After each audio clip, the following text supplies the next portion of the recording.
Okay, let's unpack this. Imagine a country where 6 out of every 10 young people who are actively looking for a job simply cannot find one. Yeah, just completely locked out. Right, over half the youth population effectively locked out of the economy. Yeah. But then, imagine that exact same country, just a decade later, somehow emerging as this major European pioneer in green energy. It's wild. It is. They completely transform their power grid, and they actually achieve full gender parity in higher education. Today, we are looking at the ultimate economic roller coaster. Welcome to the deep dive. It really is a remarkable contradiction, isn't it? I mean, we tend to assume that mature, high-income economies have these built-in shock absorbers. Yeah, like they're too big to fail in a way. Exactly. But what we're exploring today is what happens when a complex system hits a structural crisis so profound that it basically forces an entire society to either completely reinvent itself or just risk total systemic failure. And that is exactly our mission for this deep dive. For you listening, we know you love a good aha moment without drowning in information overload. Yeah. You want to look under the hood. Mm-hmm. You don't just want the headlines. You want to see the matrix of how things actually work, how the gears of an economy actually grind against, the realities of human behavior. Right, because it's never just spreadsheets. No, never. Yeah. And to do that, we are unpacking a massive, incredibly detailed 60-year data report drawn from a World Bank multidimensional data set. We're tracking the whole economic, demographic, and structural evolution of Greece from 1960 all the way up to 2023. And we should probably be clear right up front, while we have thousands of data points and line clips in front of us, this is fundamentally a narrative about resilience. Yeah. It's a story about a high-income nation's painful transition away from an old model, its really aggressive pivot towards service trades and green energy, and, well, hanging over all of it, the unavoidable shadow of a rapidly aging population. Right. So we're going to track the rise, the devastating fall, and this really gritty reinvention. But before we get to the crisis, we kind of have to understand the height from which this economy fell. Let's establish the baseline here. Okay. Geographically and economically, the report classifies Greece within the Europe and Central Asia region, strictly as a high-income nation. But looking at the data from the 1960s, the growth trajectory is almost startling. Oh, it really is. If we look at the GDP annual growth rate chart, this is starting in 1961, we see what can really only be described as a golden era. Yeah. Average GDP growth during the 60s routinely exceeded 10%. Wow. In 1961 specifically, it actually hit an astonishing 13.2%. Let's just pause on that 13.2% for a second. So I think that's hard to contextualize if you're used to the, 2 or 3% growth of modern developed nations. It's a completely different universe of growth. It is. When an economy is growing by 13% in a single year, you are looking at a society in rapid, visible metamorphosis. It's that mass migration from rural agriculture to urban centers. The building of the modern state, basically. Right. The sudden appearance of new infrastructure, highways, entire new neighborhoods, literally being poured in concrete. It creates this cultural expectation of permanent upward mobility. Precisely. You establish a multi-generational expectation that tomorrow will always be significantly wealthier than today. And that momentum eventually collided with a really crucial structural turning point regional integration into Europe. Oh, Euro. Yeah, the data highlights the late 1990s as the pivotal moment here. In 1999, Greece irrevocably locked its national currency, the drachma, at an exchange rate of €1 to 340.75 drachmas. Yeah. And then by 2001, they had officially adopted the euro as their actual currency. Wait, let's dig into the mechanics of that currency adoption real quick, because joining the euro wasn't just a matter of changing the pictures on the banknotes, right? It fundamentally altered the financial physics of the country. It changed absolutely everything about their access to capital. I mean, before the euro, Greece, like a lot of smaller economies, had its own currency and central bank. Which means higher inflation. Right, higher inflation and higher borrowing costs. Lenders demanded higher interest rates to offset the risk of the drachma losing value.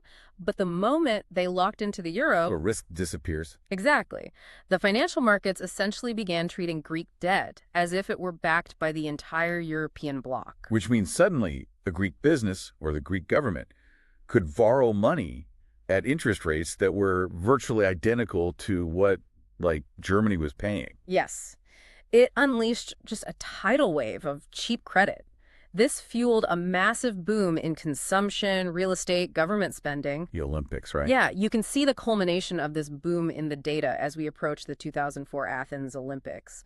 It was a massive infrastructural undertaking fueled by this newly available cheap capital, and it just continued rolling right up until the global financial crisis. And the data set gives us a very specific metric to quantify the absolute peak of this boom-adjusted net national income per capita. Let's explain that metric conversationally because, well, it's far more accurate than just looking at raw GDP. It is a much sharper tool, yeah. If raw GDP is the total revenue of a business, adjusted net national income is more like taking your personal paycheck, and before you celebrate how much you made, you subtract the depreciation of your assets. Like the wear and tear on your car. Right, or the roof you had to replace on your house. And you also subtract the depletion of natural resources. It gives you a much truer picture of the real money the citizens actually have left over to sustain their living standards. Got it. And according to the report, that metric hit an absolute summit in 2008. Adjusted net national income per capita reached 26,298 tons. That was the absolute high water mark. It was. But because that prosperity was heavily subsidized by a massive influx of foreign borrowing rather than, underlying competitive productivity gains, The foundation was weak. incredibly brittle. When the 2008 global financial crisis hit, international credit markets just froze. Lenders suddenly realized the risk and stopped rolling over the debt. The cheap credit vanished literally overnight. And the floor didn't just drop out. The entire foundation collapsed. The GDP growth rate line on this chart doesn't just dip into a recession, it plummets into a canyon. Yeah, it's a sheer drop. By 2011, GDP growth hit negative 10.1%. And if we track that income metric we just discussed, by 2015, the per capita income had collapsed from over $26,000 down to $15,044. That is a 43% plunge in real national income. That is just, I want you listening to think about your own life for a second. Imagine taking a 40% pay cut practically overnight while your daily expenses remain exactly the same. It's devastating. When national income drops by over 40%, we aren't just talking about people tightening their belts or canceling vacations. We are talking about systemic unraveling. Absolutely. Municipal governments stop fixing roads, hospitals start running out of basic medical supplies, the black market economy explodes because formal businesses just can't survive the tax burden. So how did Greece prevent a total institutional collapse? Because usually a country with its own currency has a release valve for this. And you've hit on the exact structural trap of the Eurozone right there. In a normal crisis, a sovereign nation would devalue its own currency. Right. If your economy crashes, your currency drops in value. This makes your exports instantly cheaper to the rest of the world, which boosts sales, and it essentially inflates away some of the domestic debt. Yeah. It's painful, but it's a natural macroeconomic release valve. But Greece didn't have the drachma anymore. They were locked into the euro. They couldn't devalue the currency because they shared it with Germany and France. Exactly. So without the ability to execute an external currency devaluation, the only mathematical alternative was to execute an internal devaluation. Okay, I want to unpack that term, internal devaluation, because it sounds like this neat, sterile economic jargon. But the mechanics of it are deeply invasive. It's essentially trying to squeeze all the air out of a balloon without being allowed to untie the knot. That is a perfect mechanical metaphor. If you can't lower the value of the money itself to make your economy competitive again, you have to literally force down the price of everything inside the balloon. You have to slash actual nominal wages. You have to cut pensions. You have to drastically reduce government spending while simultaneously raising taxes just to pay back the foreign creditors.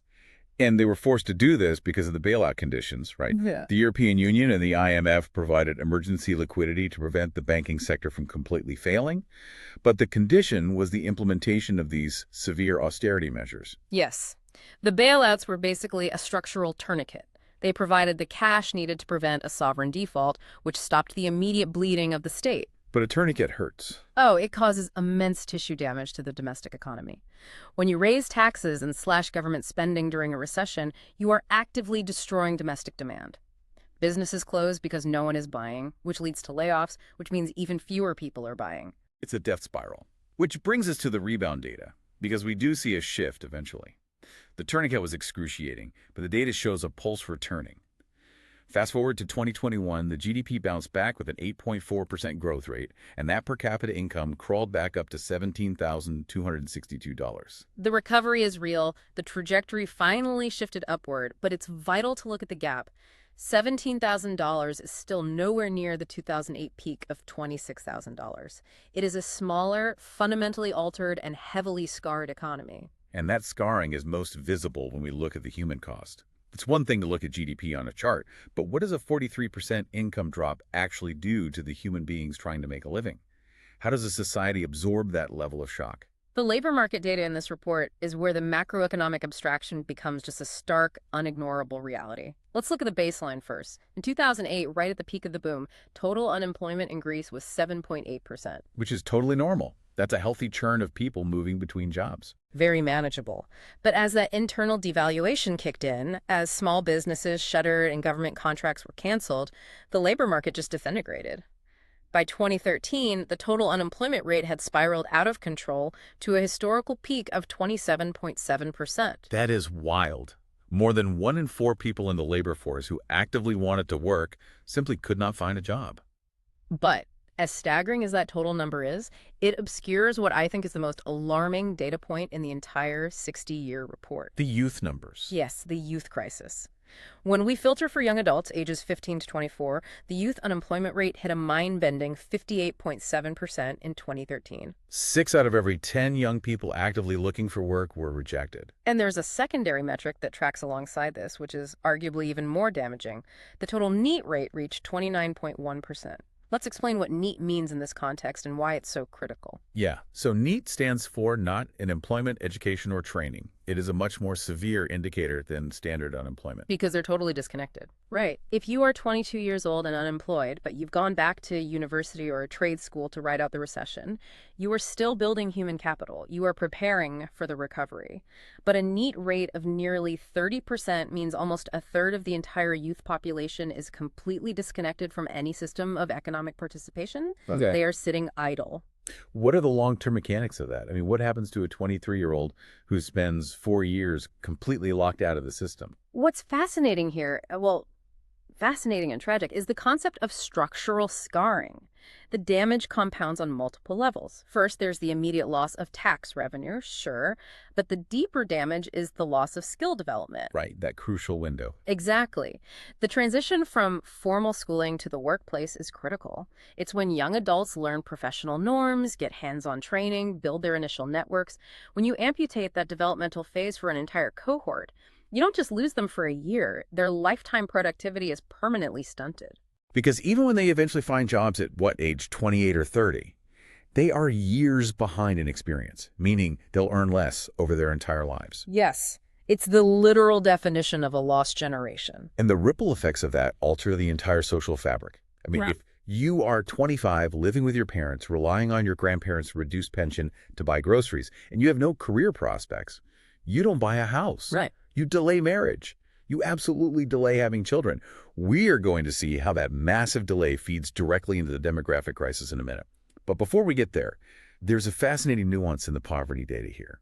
Let's talk about the Gini coefficient. Yeah, the report tracks the Gini coefficient, which is the standard statistical measure of overall wealth inequality within a nation. Just for context, a score of 0 means perfect equality. Everyone has the exact same amount of money. A score of 100 means total inequality. So if I'm looking at an economy that just saw a 43% drop in income and 27% unemployment, my immediate assumption is that inequality must have exploded. The rich protect their assets and the working class gets devastated, right? That is the logical assumption, yeah. But the data shows something completely counterintuitive. During the 1990s, Greece's Gini coefficient was hovering around 37.2. But throughout the absolute darkest depths of the crisis, it actually stayed quite stable, hovering between 33 and 34. Wait, really? Yeah, statistically, the society actually became slightly more equal than it was in the 90s. Hold on. How does the worst economic crisis in modern European history result in a more equal society? Something doesn't track there. It tracks perfectly when you realize that the Gini coefficient only measures the relative gap between the top, middle, and bottom. It doesn't measure overall prosperity. What the data tells us is that this crisis didn't just hit the working class, it aggressively destroyed the wealth of the middle and upper classes as well. Ah, I see. Because asset values crashed. The real estate market collapsed. Exactly. Business owners saw the equity in their companies evaporate. High-end public sector pensions were heavily slashed by the austerity measures. So it was a democratizing crisis, in the darkest sense of the term. The gap between the top and the bottom didn't widen because the top was brought down aggressively. Everyone got poorer together. Precisely. And the absolute poverty data beneath the surface proves that. While the relative Jelani score stayed stable, the percentage of people falling below the national poverty line spiked dramatically, reaching 23.1% right after 2013. Wow. You had a society that was technically more equal on paper, but nearly a quarter of the population had been pushed beneath the floor of basic economic security. Now, to bring us to the present day on the labor front, the data shows that the repair job is underway. By 2023, the total unemployment rate had successfully retreated down to 11.0%. Which is a massive improvement. It is. It took a full decade of grinding, painful recovery. And while 11% is still high compared to the European average, it is a monumental repair job from 27%. But there's a silent, creeping factor making this labor recovery infinitely harder. Yes, the demographics. Right. It's not just about finding jobs anymore. It's about who is actually left to work. Which brings us to the most unyielding, mathematically certain challenge in this entire report. Yeah. The demographic time bomb. This isn't speculative forecast. This is irreversible aging, baked right into the numbers. Demographics act like tectonic plates. They shift very slowly, but they dictate the shape of absolutely everything built on top of them. Let's look at the working age population. That's individuals between 15 and 64. Okay.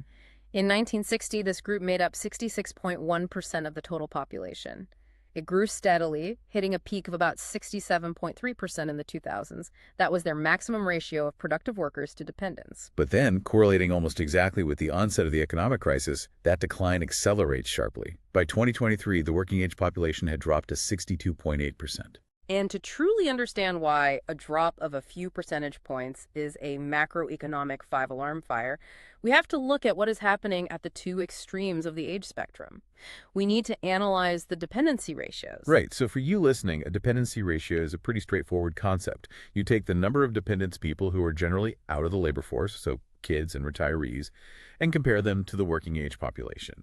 You have a youth dependency ratio for kids under 15, and an elderly dependency ratio for people over 65. And if we connect this to the bigger picture and track these two lines from 1960 to 2023, they form what demographic economists refer to as a death cross. A death cross. Yeah. Back in 1960, the youth dependency ratio was 40.3%. The society had a large base of children. The elderly dependency ratio was just 10.9%. This is a classic healthy demographic pyramid.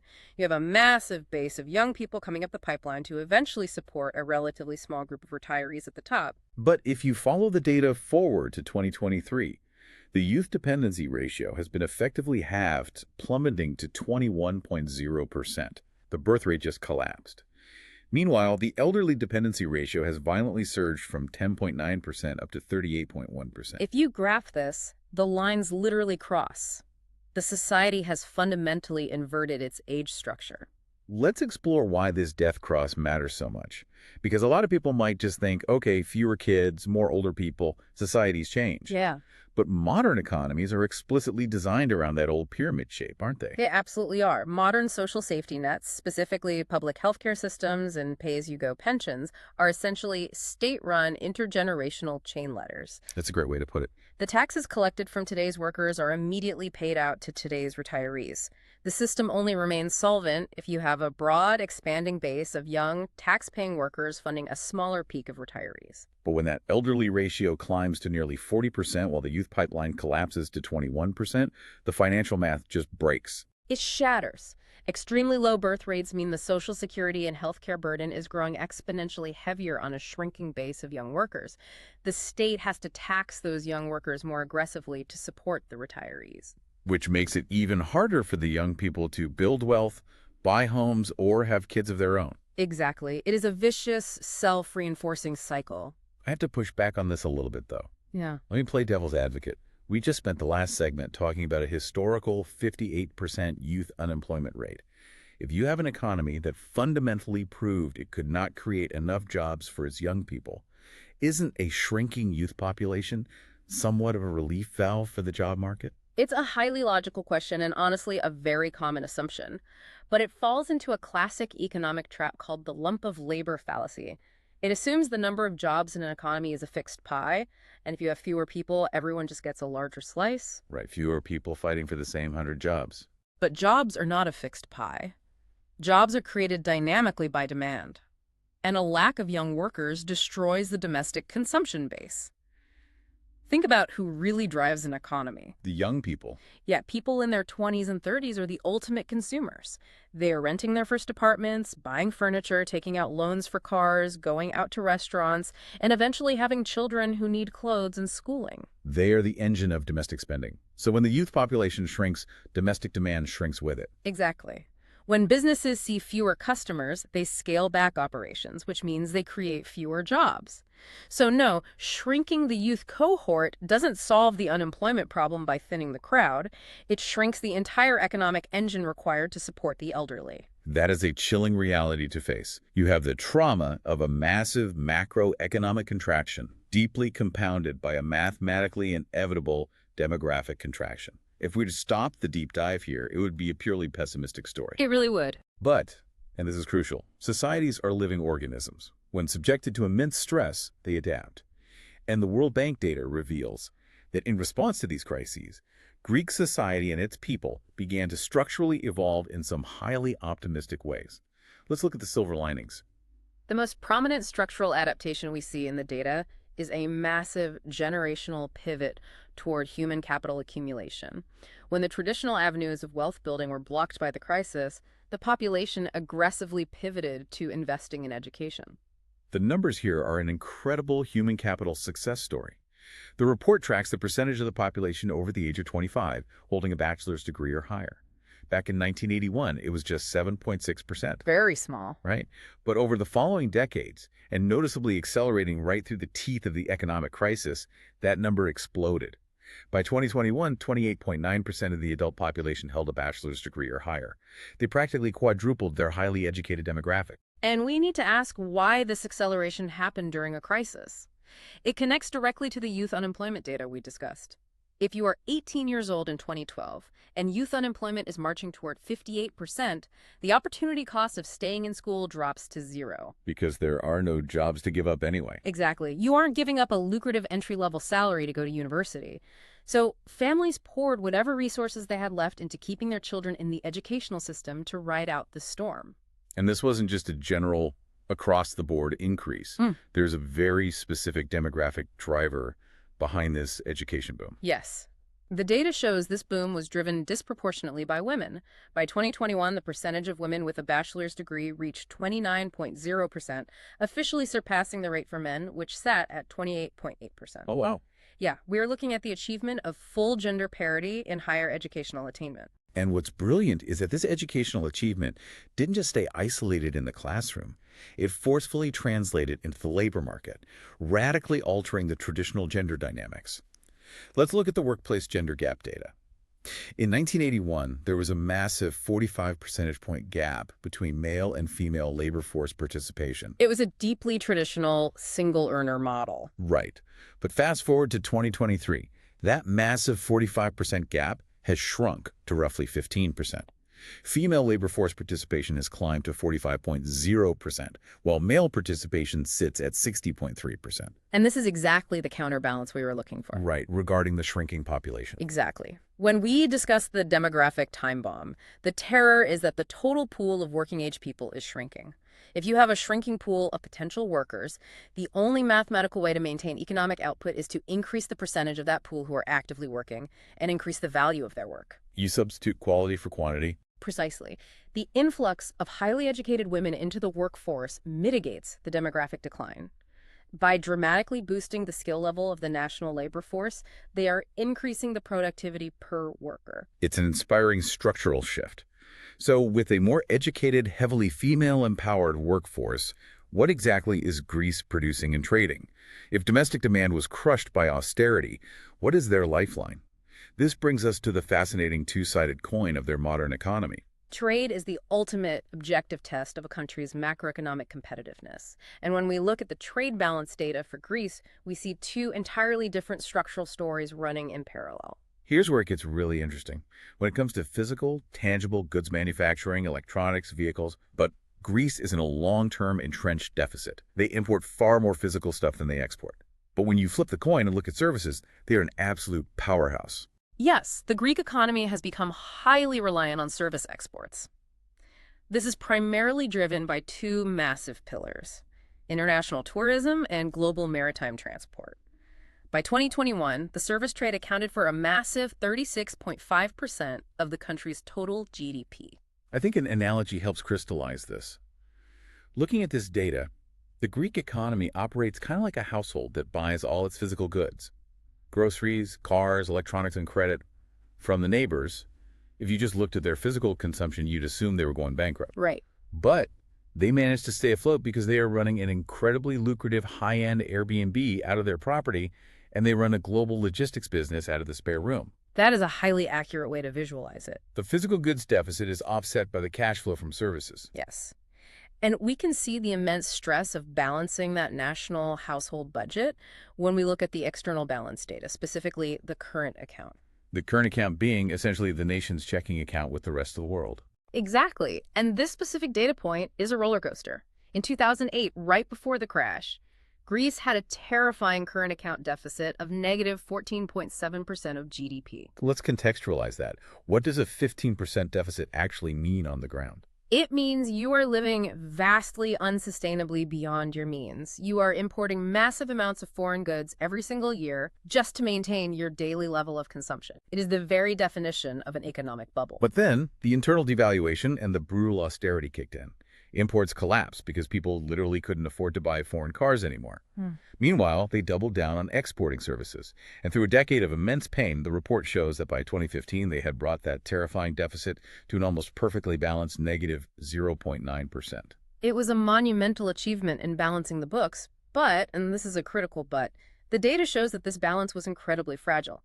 By 2022, the current account deficit had widened significantly again, dropping back down to negative 9.7%. I'm looking at this chart and something doesn't track. Did they suddenly start binge buying imported goods again? Did the credit spigot turn back on? No, not at all. The 2022 widening was driven almost entirely by external energy price shocks. When global oil and natural gas prices spiked in 2022, Greece's import bill skyrocketed.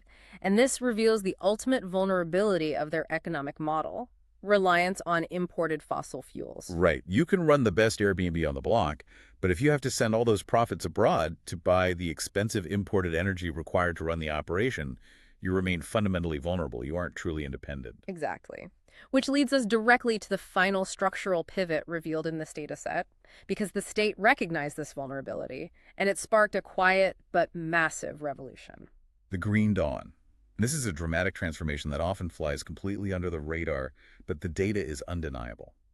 Let's look back to 1990. The output from renewable energy sources accounted for a meager 5.1% of their total electricity production. They were overwhelmingly reliant on imported oil, gas, and highly polluting domestic coal. But over the next 3 decades, accelerating right through the economic crisis, they fundamentally changed how they power their nation. By 2021, that renewable energy output had surged from 5.1% to an impressive 40.6%. It's a staggering leap. And alongside generating cleaner power, they got way more efficient. The country's GDP Energy Intensity Index was at 78.1 in 1990. By 2021, it had fallen to 51.1. Which means the economy is producing more wealth while consuming comparatively less raw energy. It's the hallmark of modernizing into a high-tech, service-oriented economy. Why does this green pivot matter so much economically beyond the obvious environmental benefits? This is where it all comes together. For a country that saw its national wealth hemorrhaging in 2022 purely because global gas prices spiked, transitioning to domestic wind and solar isn't just about the environment. It is a matter of pure economic survival and national security. Wow. Every megawatt generated by a solar panel in Greece is gas they do not have to buy from abroad. It plugs the massive leak in the current account. It keeps that Airbnb revenue inside the country instead of sending it abroad. That is a profound way to look at it. It's economic armor. Well, we have covered an immense amount of ground today. You just took a 60-year journey through a high-income nation's rise, its devastating fall, and its reinvention. We've explored the scarring of the labor force, the terrifying demographic death cross, the education boom, and this massive pivot toward green energy. To synthesize all of this, what is your final verdict? If I have to synthesize this into 3 core takeaways, they would be: first, macro resilience is real. After a decade of pain, the data undeniably shows that GDP and employment are stabilizing. Yeah. Second, structural contradictions remain. The demographic death cross and the hidden debt risks in the current account mean the foundation is still fragile. And third, the transformation opportunity. Greece must rely on its highly educated workforce, leverage technological innovation to offset the lack of young workers, and aggressively lean into its new green energy dominance. I think that perfectly encapsulates it. And for you listening, whether you are analyzing a business strategy or a national economy, Greece proves that immense structural shocks can force incredibly rapid evolution, like the boom in female education and renewables. Sometimes it takes a crisis to force a society to build something new. Very true. And I want to leave you with one final provocative thought. If a shrinking workforce is a mathematical guarantee across the developed world, do we fundamentally need to invent an entirely new definition of what economic success looks like? A definition that doesn't rely entirely on endless GDP growth and a constantly expanding consumer base. How do we define prosperity in a world with fewer, but perhaps more highly educated and efficient people? Something to think about. Thank you so much for joining us on this deep dive. Keep questioning the numbers, keep looking for the human story hiding behind the data, and we will catch you next time.